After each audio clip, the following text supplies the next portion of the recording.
Hello, and welcome to Warhammer 40k's Grim History from the Beyond. I'm Zeckthar, And I'm Yuksen. and we are the chroniclers of all that was, and all that will be in the 41st millennium. We've seen the rise and fall of many empires, and this month we'll be discussing the mysterious and sinister Inquisition of the Empire of Man. Indeed, this month we will chronicle how they came to be, what role they played in the Imperium of Man, with some notable characters along the way. And as usual, we'll be ending this month with our Q&A, where we answer your questions you send us in the comments. That's right. But before we start, if you like our stuff, feel free to follow, like, comment, and subscribe. And if you really like our voxes, feel free to join our membership program, like Sir Bender Byton, our very first member. Quite right, brother. And thank you to our other two members, Hermes Skirky and Anarchy 138. Well, Zeckthar, what are we going to be talking about this week? Well, this week, we'll be looking into those horrible people known as the Witch Hunters, the Ordo Hereticus. Huzzah! Well, let's start with their chamber militant, the nuns with guns. The chamber militant of the Ordo Hereticus is the Sisters of Battle, which are also the militant arm of the Adeptus Sororitas. Now, correct me if I'm wrong, aren't we covering the Adeptus Sororitas next month? Right you are, Zeckthar. As such, I believe it prudent to keep this part of this discussion brief. As their name suggests, they are an all-female division of the Imperium of Man's state church known as the Ecclesiarchy, or, more formally, as the Adeptus Ministorum. In fact, many would say they are the mainstay of the Adeptus Ministorum's armies. Equipped and trained to the highest imperial standards, the Sisters of Battle specialize in waging wars of faith, also known as crusades greenlit by the Ecclesiarchy, and purging heresy wherever it may be found. There is naturally some overlap between the duties of the Sisterhood and the Imperial Inquisition. For this reason, although the Inquisition and the Sisterhood remain entirely separate organizations, the Sisters of Battle also act as the chamber militant of the Inquisition's Ordo Hereticus. You may note that I have been avoiding the use of the name Adepta Sororitas. That's because, despite common opinion of the public, the Sisters of Battle are a piece of the Sororitas and not the whole of it. But just as a forewarning, due to how much the Sisters of Battle overshadows the rest of the Sororitas, next month will be mostly on the Sisters of Battle. Now, although primarily concerned with the monitoring of the ecclesiarchy to prevent its clerics from subverting the Imperium's delicate political balance between all the different loci of imperial power, the Ordo Hereticus has expanded its jurisdiction to encompass the other threats to the Imperium of Man from within, such as witches, mutants, heretics, traitors, and other human deviants who would threaten the lives, or even worse, the souls of the Emperor's subjects. Hereticus Inquisitors are the most feared members of the Inquisition, as their focus is on mankind itself, and they are pitiless towards those they deem to have failed the Emperor or broken his trust. And under the fierce and unflinching gaze of the Hereticus Inquisitor, there are few now alive who have not failed the master of mankind in some way in either word or deed. The arrival of an Ordo Hereticus Inquisitor on the world is met with fear and awe, as no one but the Inquisitor themselves knows where or upon whom their intentions will fall. However, many witch hunters, for all the awe and terror they deliberately inspire, know the value of secrecy and stealth in the execution of their duties. The Ordo employs a myriad of agents, investigators, informants, scholars, and infiltrators as acolytes for this purpose. The reason for such tactics are simple. For a heresy to be purged, it must first be uncovered. The Ordo Hereticus can match the most labyrinthine plotters and secretive cults with dark machinations of their own, as many unsuspecting traitors and heretics have learned. Although the Ordo Hereticus is extreme in its methods and utterly unforgiving in its persecutions, it has every cause and right to be. Right. After all, fear is a wonderful motivator for doing terrible things. Yeah. The Imperium, though vast and seemingly invulnerable, faces the ever present danger of a slow death by rot from within. This rot must be discovered and cut out. The internal war of the Ordo Hereticus is one with no bystanders and no innocents. It is a war waged without pity or relent, not just to defend the status quo or enforce the Imperium's rule, but because the body and soul of humanity itself is at stake. And the only way the Imperium knows how to deal with such things is by burning it. I- the members of the Ordo Hereticus also regulate the wealth and stellar territory claimed by the higher ranking members of the ecclesiarchy to prevent the princes of that institution, its bishops and cardinals, from gaining more temporal power than is appropriate, not wishing to see a repeat of the reign of blood. The Ordo Hereticus is also called upon to monitor the imperial organizations for internal threats, including the Adeptus Arbites, the Space Marines, and even other Ordos Majoris and Minoris of the Inquisition itself. Only the Emperor is beyond the jurisdiction of their suspicion, though attempts to root out perceived threats in the other Ordos of the Inquisition can be a difficult task at best. Now, true heresy, as it concerns the Ordo Hereticus, is crudely defined as adhering to, promulgating, or acting on a theological or political doctrine contrary to the orthodoxy of the Adeptus Ministorum's imperial creed, or the Lex Imperialis, which is itself considered a divine impute, being based upon the word and gift of the god emperor. That's pretty minute. I mean, they could burn a man for saying the emperor was short. Yes, well, not exactly. In practical terms, the crime of heresy covers a multitude of sins, ranging from the denial of the emperor's divinity, which many of the original Astartes chapters believe. I wonder why they don't try to take them out. yeah, and direct rebellion against the rule and rights of the Adeptus Terra, to all manner of blasphemies and irreligious practice. In broader use, heresy, as expounded from the pulpit by imperial confessors, is coined as a pejorative term to define any crime, sin, or deviancy of thought that the Imperium's morale guardians find objectionable. How is anyone still alive? Well, I was actually getting to that. The Imperium is truly a vast place with countless variations of culture and doctrine, not all of which fit together comfortably. The extent of the fervor with which heresy in this sense is treated, and just what is considered heretical by the fanatics and extremists of a given world over another, can vary enormously. So their destruction of free thought is on a spectrum? Precisely. The fundamental nature of what is to be human is under constant threat by the mutant and the psyker. Corrupted in flesh to the Ordo Hereticus, the mutant represents deviation from the physical norm and potential taint of chaos. With mutation, it is commonly believed that spiritual corruption and depravity often follows as naturally as Charon draws vermin. Under the Lex Imperialis and the pronouncements of the Adeptus Ministorum's imperial creed, to be a mutant is to be removed from humanity. It is to be accursed and become the enemy simply by virtue of existing. Many mutants who are more rightly classed as abhumans, such as, like, for instance, the Ogrins and Yuksen, who are the little short guys? The Ratlings? Yes.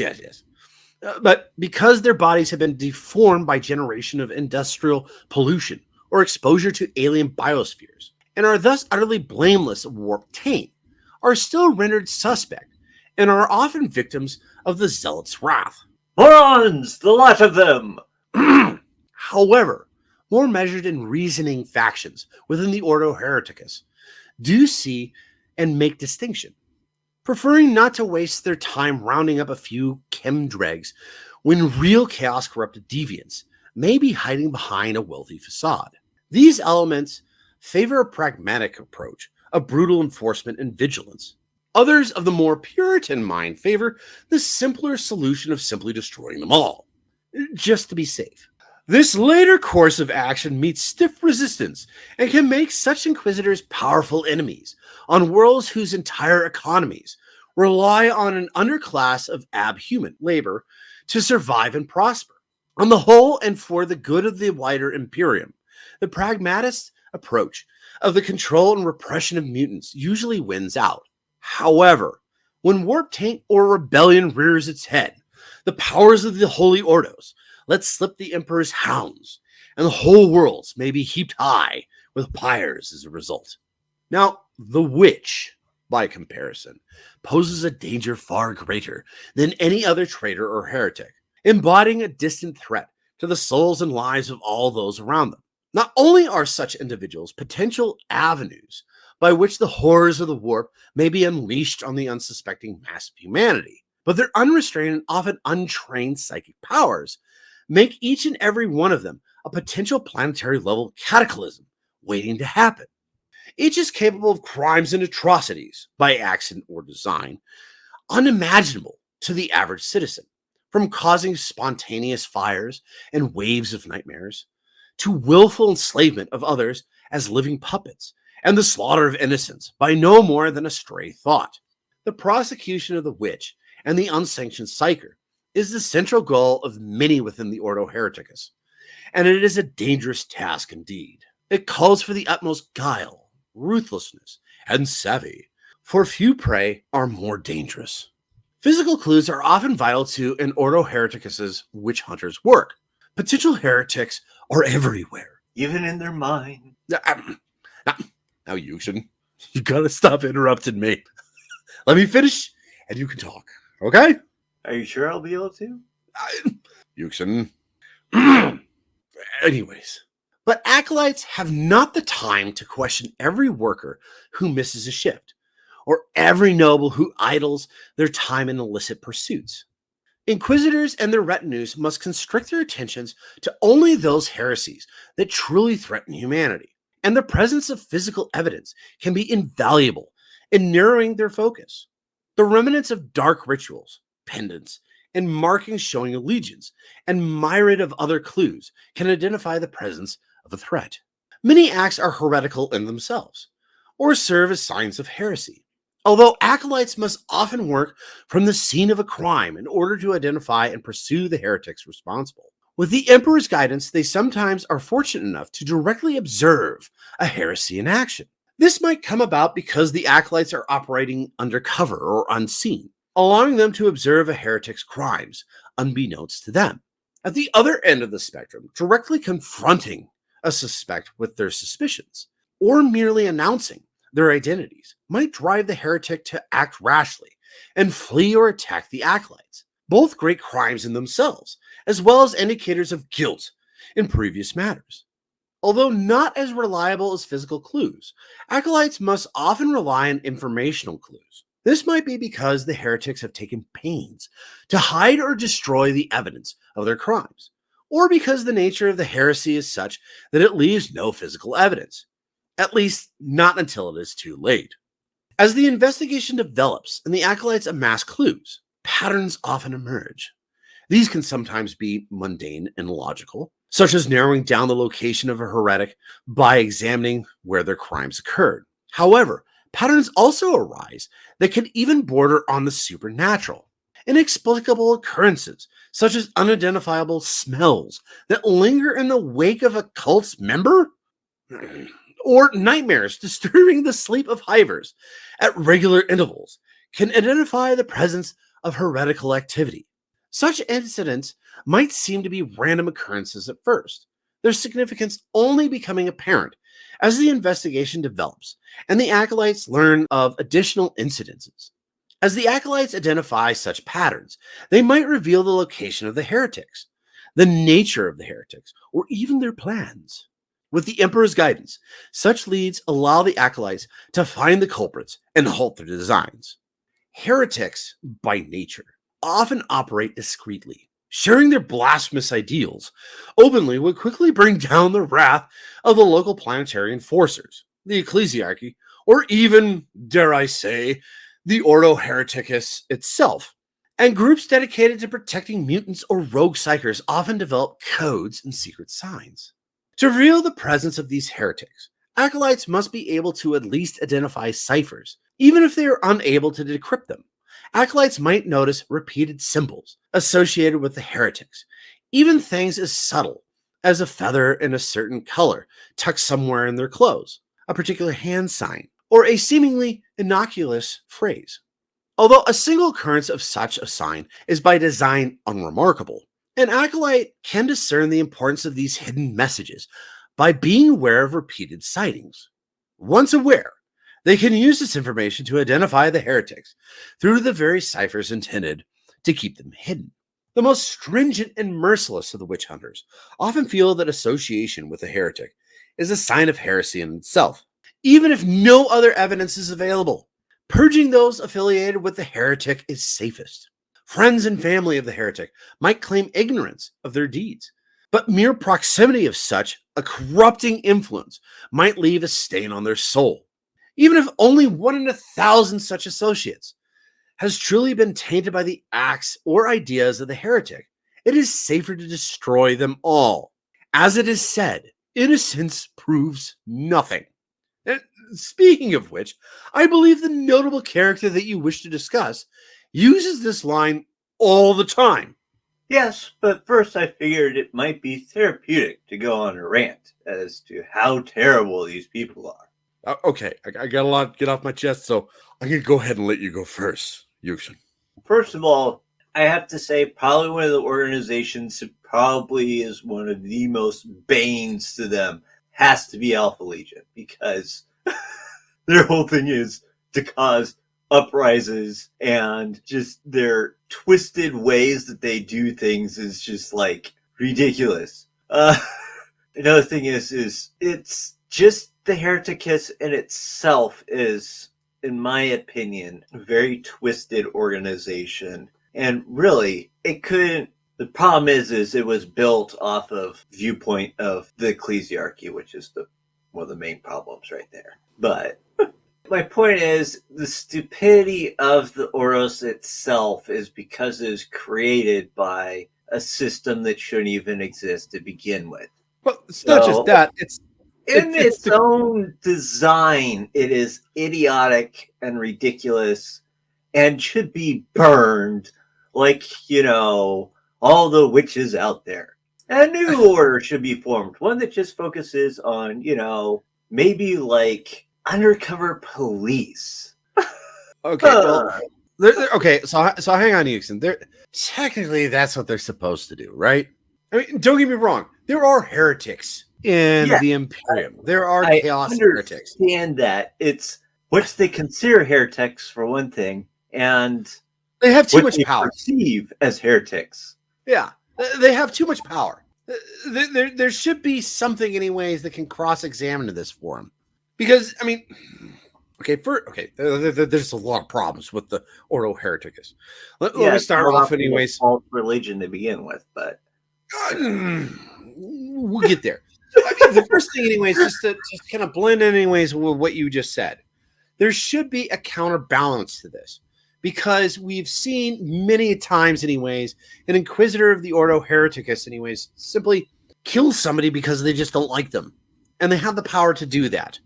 I mean, when we were going through this, anyways, we joked about the concept that you better not break wind around an Inquisitor, because if you do, they'll be like, "That smells bad, heresy," and then they burn you at the stake. Like, how would you know? We mentioned it anyways, that if they'd taken Terran 42's Taco Bell and they moved it to the Milky Way system, all of those would be shut down because those bean burritos would just give everybody flatulence, and the Inquisitors would just go nuts because of it. This is heresy. No, they wouldn't be shut down. They would be burnt pretty quickly, because the Hereticus would go, "Where is this stench coming from? Oh, I know. It's being spread by that store over there. Burn it." Yes. So, it's just, to me, anyways, just the over awesome power that they have to just kill whoever they want to is a problem. Not only that, but that concept, anyways, that innocence isn't a factor. I mean, they say anyways that they're trying to save innocence from the heretics, but at the same time, they kill the innocents They because don't care. innocence is not an argument. That is not a defiant means anyways to escape being killed, which is Right. just dumb. It's stupid. But honestly, the thing, you know what really grinds my gears about these guys is the concept that they have literally stifled off completely from humanity the concept of free thought. Not free will, free thought. Right. And I understand a lot of people are like, well, that's dangerous, Zeckthar. No.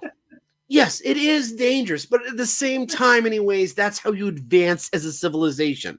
They have literally taken the ecclesiarchy's, like you said, anyways, the ecclesiarchy's imperial truth, something that you've actually said yourself, anyways, has kept the Imperium together. So it does have its good qualities, but the bad qualities of this, the Ordo Inquisition, literally, the Hereticus puts this on Jedi level. It literally tries to eliminate free thought.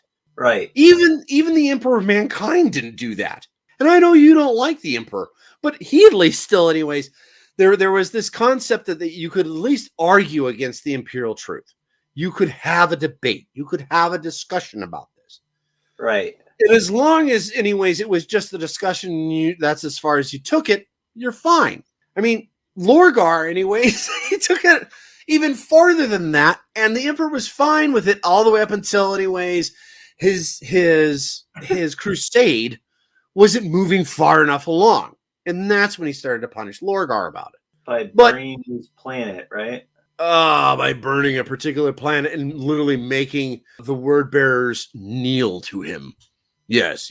It was, yeah. You know. He made his point the wrong way. But we're not talking about that. Well, I'm not a god. I would just use my godlike powers. Right. I think you mentioned that before. But, yeah.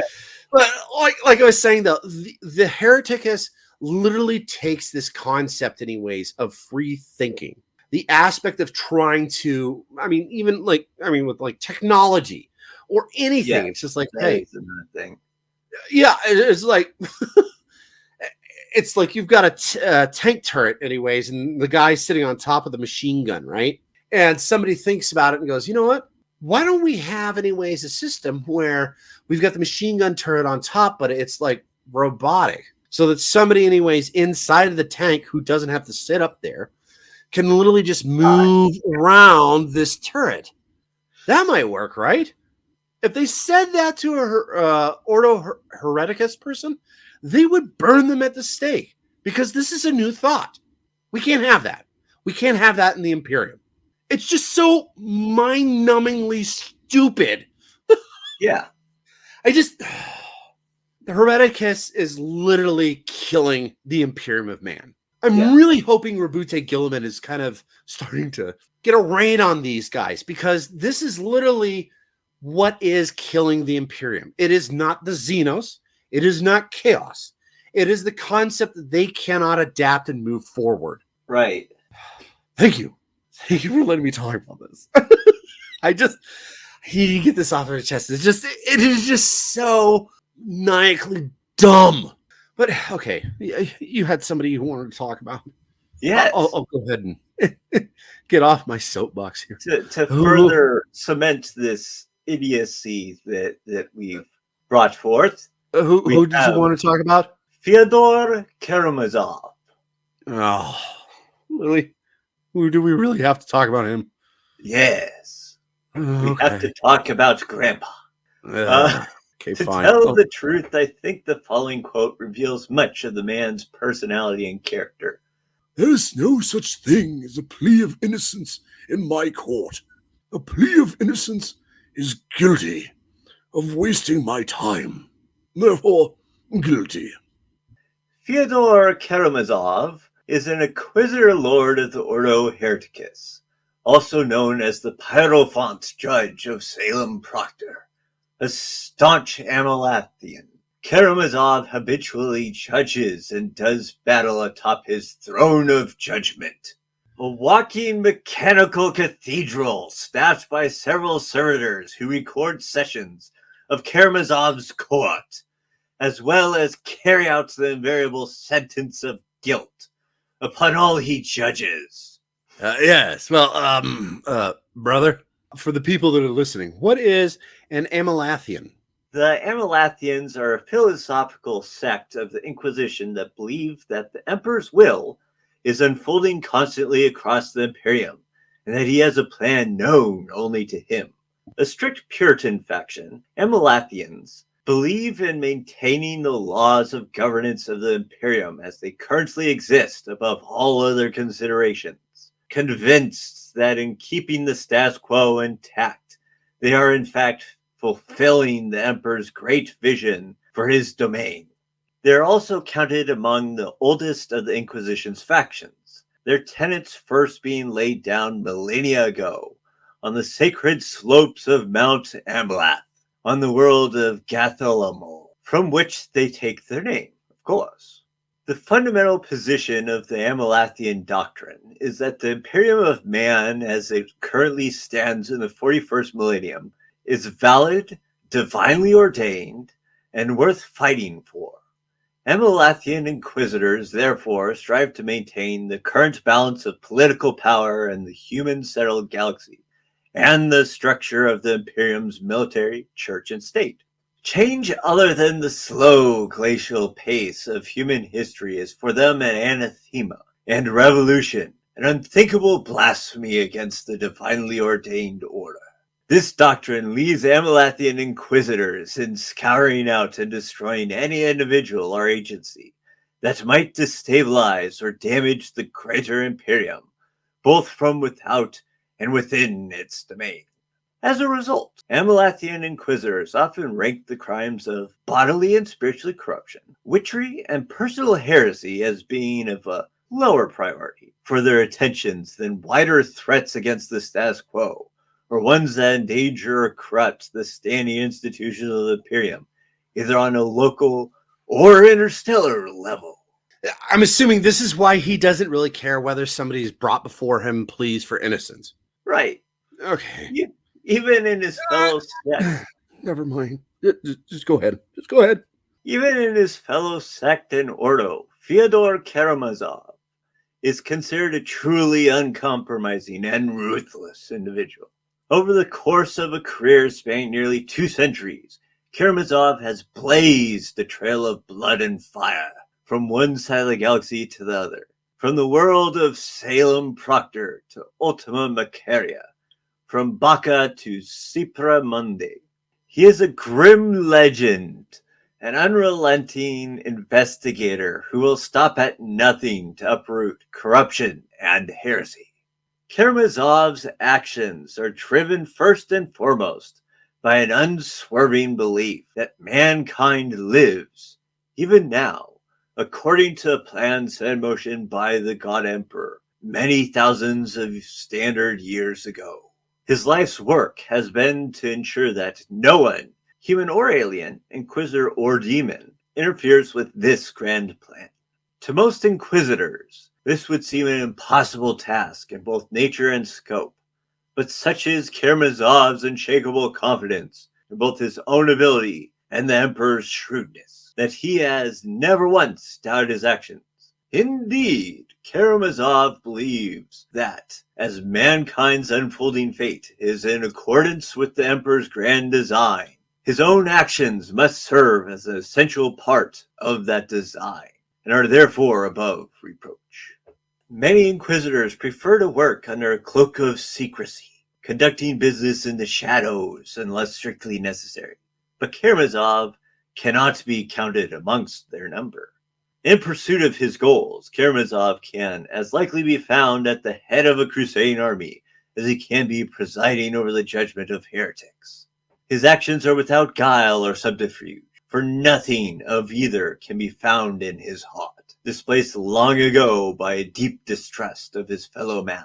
So it is that Karamazov's every deed is bold to the point of audacity, the better to serve as a warning to those who would interfere with mankind's destiny. Whether in pursuit of a campaign or heresy, Karamazov inevitably directs his minions from his throne of judgment, an ancient walking cathedral presented to him following the Braxton purges of 930.M41. The throne is well armed, and its bulk more than compensates for its master's less than imposing physical presence. So Karamazov long ago bound it into the pomp and ceremony of his trials. There are many ways by which a man can find himself unceremoniously hauled before Karamov's ostentatious throne of judgment on a charge of heresy, treason, or witchery. For Karamazov, there is no such thing as a minor infraction of the sacred law.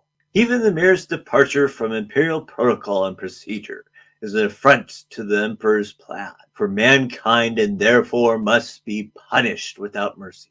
Clemency, forgiveness, and mitigation. These things are unknown to Fyodor Karamazov's court, nor is there any hope of defense to be found in genuine innocence. Karamazov has no patience for those foolish enough to appear guilty when they are blameless. Such half-wits are guilty of wasting his valuable time, if nothing else, and are led without hesitation to the purging fires alongside the murderers, traitors, saboteurs, and heretics. These deeds have been criticized, and some claim he has sent thousands of innocents to their deaths. In response, Karamazov would quote Judge Traggett's famous maxim that claims of innocence meant nothing, serving only to prove a foolish lack of caution. So, what is your opinion on this counterintuitive individual? Well, first off, I got a question. The Amalthean Inquisitors. So their concept is the Emperor has a plan, right? Right. So what are they supposed to do within this plan? Well, apparently in Karamazov's viewpoint, it's kill massive amount of people, make sure that nothing happens. Now, how does he know that's part of the Emperor's plan? Because he's doing it. It's part of the Emperor's plan if he's doing it.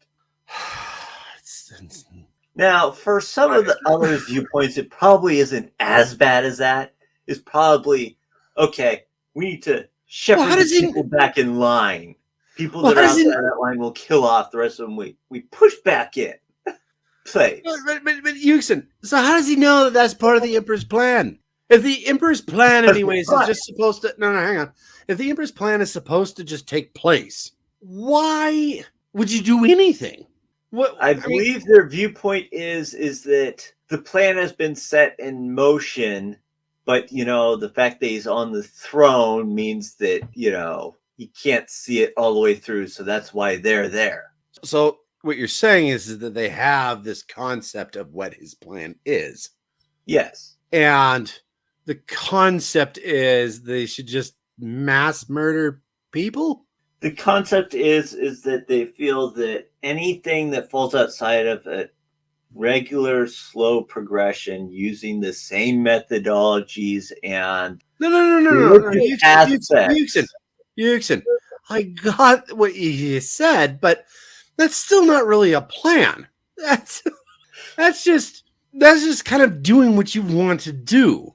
I don't understand. So what you're saying is they really don't have a plan, or they don't understand what the Emperor's plan is, but they're just going to kind of do what they want to do. And in this guy's concept, that is just mass murder of people. According to their viewpoint, the overall viewpoint that they have is that anything outside of this slow progression is heresy, basically. So like coming out with new inventions, that's heresy. Coming out with a novel concept, that's heresy because it's outside of this slow pace change that the Emperor has made. Well, you're even nothing that's inside of this slow pace must be eliminated. Well, what you're talking about isn't even really a slow pace. You're just saying anything that moves mankind forward, even if it is at a slow pace. Well, first off, anyways, mankind technologically, anyways, isn't really moving forward up until, Rabute Gilliman showed up with the guy that you love, Belisarius Call showed up. I mean, seriously, before that, anyways, nothing technologically is really advanced. That's not a slow march forward. That is nothing. Oh, That is with the staying exception squat. of the Mechanicus, because the Mechanicus are their own thing. Because So, hence why Belisarius' call was probably able to get away with. well, no. What I'm saying is that their concept is this. They say it's a slow march moving forwards, but what they're really saying is that we don't like change, and we're going to keep it that way. Nothing will change. Right. There is no slow march. It is just literally we are going to keep this the same. Yeah, pretty much. So, what are we doing here? I mean, this is so dumb. I mean, they probably still look at things like Crusades and stuff as like, yeah, that's fine, whatever. It's just anything outside of what the purview of what the original plan was. Crusades are marching forwards. That's what their thought process is. And it's like, well, yeah, you're kind of expanding back into a place that you used to be, but it's not like you're moving forwards. Like, but we are. No, you're not. We're moving further out into space. No, you're not. Okay. Okay. So I've got two more questions for you, and then we do have to move on. My second question is has there ever been somebody that has stood in front of this guy and actually been declared not guilty? Because it just sounds like that whoever gets tossed in front of him, it's just a guilty stamp, and they just get burned at the stake. It doesn't matter what they do or anything. It's just like, well, you're in front of me, so therefore you must be guilty. Has there been anybody? If you're innocent, you're still guilty because you're right. But has there been anybody that has actually gone in front of this guy and been declared not guilty? Not that's recorded. Wow. That is a terrible judge. That's just straight up terrible. Yeah. I mean, you could literally get somebody anyways that just doesn't like this other person and throw him in front of his court and be just like, he's a heretic. And he's like, I don't even know who this guy is. And this guy literally will just look at him and is like, I don't care, guilty. Boom. Yeah. Stamp the stamp. He's guilty. Burn him at the stake. It's literally that bad. Pretty much. And he's in charge of the Hereticus? I guess the exception to that is if, for example, he was charging somebody that, wasn't just in his way, so to speak. I would find it fairly interesting anyways if, like, for instance, they were in the same area anyways, him and Marnie Cal. Someone claimed Marnie Cal as being a heretic. Okay, you gotta hang on, Yuksen. You gotta tell me at least he would have to think about that for at least half a second before saying guilty, right? Well, first of all, can he even see anybody being able to drag Marnie Cal in front of him? The Inquisition. They'd have to get him alone. But yeah. Like I said, hear what you're saying. And you think anybody goes, when is he ever alone? So, I mean, well, no, and that is actually kind of a sad point because it's literally people that don't really have power that are being put in front of this guy. Right. Like, for example, these are people that don't have friends. These are people that, or if they do have friends, it's just like they don't have enough power to have people anyways that will vouch for him. And even the people that vouch for him, it doesn't really matter. This guy's going to declare guilty. So if they could actually get Marnius Calgar, if they could literally grab Marnius Calgar and put him in front of this guy, he would literally just say guilty. There's no thought process. There's no understanding of him. I think part of it would be on the basis of what level is the person in, like, social standing, so to speak. What do you mean? Like if it's somebody like, for example, a planetary governor, I think he'd take more time thinking that over than just, pedestrian number 3. Okay. So what you're saying is that there might be anyways a scale that he actually looks at this on. Yes. It's just the majority of people don't even remotely reach that area. So what you're saying also is there's a potential that he has said not guilty on somebody. Right. It's never been recorded. Right. Like, I bet if he had, for example, Cotias in his court, because somebody was stupid enough to try to do that, I highly doubt he would go just guilty right off the bat because, first of all, it's Cotias. Right. His tenure kind of speaks for itself. Yeah. And, it's Cotias.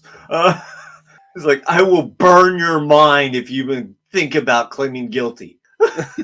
Well, Cotias is just I am up here and you're down there. It doesn't matter. Well, Cotias, if I recall right, is just about as powerful as this guy is. He's close.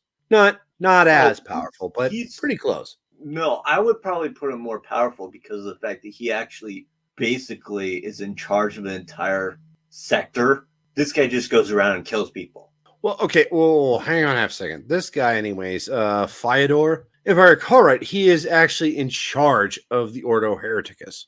No, he isn't. Oh, he isn't? No. Who is? Who knows? Do they? Well, they do have. I'm not sure if this is covering the entirety of the Ordo Hereticus, but generally there is a group of either Inquisitor Lords or Inquisitor Masters. I can't remember what they are called. That actually hold the position of who's in charge, because there are many Inquisitor Lords out there. Okay, so he's okay. I always thought he was in charge of the Ordo Hereticus. It looks like he is, yeah, like you said. Anyways, he's really just an Inquisitor Lord, so he's high up there. He's just not in charge, right? So they probably run the same way, anyways, as like, for instance, the Ordo Malleus, where they have a bunch of people at the top. Yeah, Ordo Lords. Yeah, which sounds very democratic, but not really. Okay, so my last question for you on this You'd guy. Be burned for that. Democracy? Yeah, I probably would. Burn. Heresy. Democracy? Heresy.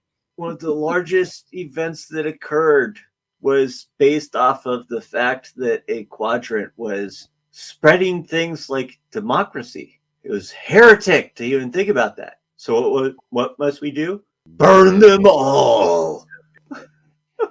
So here's my last question. Like I said, I had a couple questions. I asked you the first. Here's my second. What do you think would happen if he met up with Rabute Gilman? Same question I've asked you anyways for the last couple episodes. I would hope that Gilliman would kill him. That's my hope. That's your hope. What do you think would really happen? I have no idea. I'm thinking with Rabute Gilman. And okay. So for those of you guys that haven't listened to a lot of our Voxes, Rabute Gilman is really actually trying to push out the ecclesiarchy as a power. And so I could see Rabute Gilman going, "You've done the Emperor's work very well. We're going to send you to this particular sector, and I want you to continue doing that work." And that sector is going to be, like a little tiny part of the empire. No. Yeah, exactly. Yeah, you know what I'm thinking. Yeah. It's like, but I can't do as much as I used to do. It's like, that's okay. There's a lot of heretics down there. You go get them. In fact, that's all that's down there. You be you and go down there and do that. And him, anyways, immediately after that, anyways, sending a message to the governor that's down there, anyways, going, "I am so sorry. I need to get rid of this guy. Just hide out somewhere." No, send him on quests. Send him on the planets that you really don't like. I don't care. Just, we need to get rid of this guy for a while. That's what I think Rabute Gilman would have done or do. I don't think that he would kill him. Well, not personally. Oh, I see. You'd probably send him to a place that he would end up dead, just not personally killing him. So, So you really think that Rabute Gilman would actually kill him? I would hope, and I can see him, if not doing that, doing something much stricter, but not like straight up in front of the person saying that, because, that would have a negative impact on everybody else. So you're thinking the same lines as I am, anyways. Either Yes. he would kill him anyways, not Make not him himself. disappear. Let's put it Make that him way. disappear, Disappear. or or put him in a place anyways that nobody cares about. Right. It's like you're So old. We're retiring you to this sector. that's pretty much. You're an old By man. the way, Yeah. for those who aren't listening to this on YouTube, he looks like quite literally like he's on a dreadnought legs, almost like you would think a guy in a wheelchair waving a cane. It's about that bad, except for instead his throne has dreadnought legs and he has a power sword, which isn't going to reach anybody because he's like 8 feet off the ground. He looks like the quintessential guy from Terran 42. The old man in the rocking chair going, "Get off my lawn!" Yeah. That's what he looks like. It's just a power sword because, he is Inquisitor Lord. Kane wouldn't look that great. Yeah. Well, we do have to move on. Now, originally, I was going to discuss Inquisitor Katriana Greyfax, which we have actually talked about, correct, Yuksen? Yes. We did that during the Ultramar campaign. She was very predominant in that, but we simply don't have the time today. So instead, I did a little short box that actually premiered before this box about her hunting for the Eye of Night. But before we leave, we do have to discuss Ordo Minoris, which would be the Minoris Scriptorum. Why, yes. Why don't we talk about the Inquisition's accountants? Yes. Well, the Ordo Scriptorum is also known as the Unsleeping Eye. It is one of the 17 such branches based on Terra itself. The Ordo Scriptorum is dedicated to the examination and investigation of records and communiques, as well as overseeing the sporadic conflicts, the so-called Wars of the Quill, that break out between opposing sects of imperial scribes. This may seem trivial, almost facile task, in light of the weighty matters pursued by other branches of the Inquisition, but nothing could be further from the truth. The Imperium constantly strains under the weight of its own colossal bureaucracy, and all manner of vital sources of information are lost or misfiled through a simple human error. For instance, far from Terra, a planetary governor whose world is in an uproar looks to the skies for a sign of assistance, little knowing that his request for aid has been bound into a spine of an 800-page missive on lumen design. Elsewhere, an imperial fleet, hundreds of void ships all told, hangs silent in interstellar space because the documentation updating its orders has traveled from desk to desk, never reaching the recipient with sufficient authorization. The Ordo Scriptorum can only intercept a handful of these failures, but even one can prove the difference between the life and death of billions. Moreover, even the rumor that an inquisitor is supervising a scribe's work is enough to galvanize him to more careful practice, ensuring that fewer such errors occur in the future. Well, these guys seem right up your alley, Yuksen. What's your thoughts on them? Well, they're far better than the Hereticus. Yeah. But in my opinion, I think actually they're one of the more calm, subdued. Oh, I was going to Out of say them? important. Yes, and that too. Okay. And less Sure. likely to massacre people. Because in my mind, I think they understand that, the more people we kill, the more work that we have overall. They have more immediate Okay. impact on Hang their on, Yuksen. You know how I was talking about before, anyways, if Marnius Calgar was presented before Fyodor Karamazov. yeah. I think anyways, one of these guys would have shown up and just said, "Stop! Can you imagine the paperwork we have to do? Because you're gonna kill him? You're guilty. Kill that guy. He's an No! Lord. What? I can just Guilty. see it. That I guy's just preventing my judgment. It's like, He's Inquisitor Lord, sir. I can That just see guy? it now, anyways. This guy just like busting through the corridors, anyways. Papers flying. He's just like, stop! You can't kill him. Why not? All this paperwork, and he's holding up like a giant slab of papers. Imagine kill him! 15 of these. You know how many of these we're gonna have to file because you did this? Yeah. Sorry. All the fires we're gonna have to put out. Well, what do you think of these guys? I kind of like them. They are definitely the accountants of They are the Inquisition. the thing that I think, like I said before, that is the fact that they would have like almost immediate impact whenever they make a decision. In comparison to, like, for example, the Hereticus would kill like hundreds of people, thousands of people. Well, we'll just move on. Right. These guys are stuck with the scribes. We kill off one of them. Oh, great. That means higher chance of more errors and more work for the people that probably are not getting relatively any sleep, hence the unsleeping eye. Yeah. Okay. The concept of how many credits the Scriptorum has probably saved the Imperium is far exceeded anything else, anyways, anybody else has ever done. Or the lives that they've probably saved, for that matter. Both. Just a simple concept, anyways, that just like that decimal is in the wrong place. I can see it. I've done the math. It needs to move over one to the left or right. Or all of a this sudden, is 1 degree off on this map, which means you're going to be sent to the other sector. Well, no. Not the sector that they should be going to.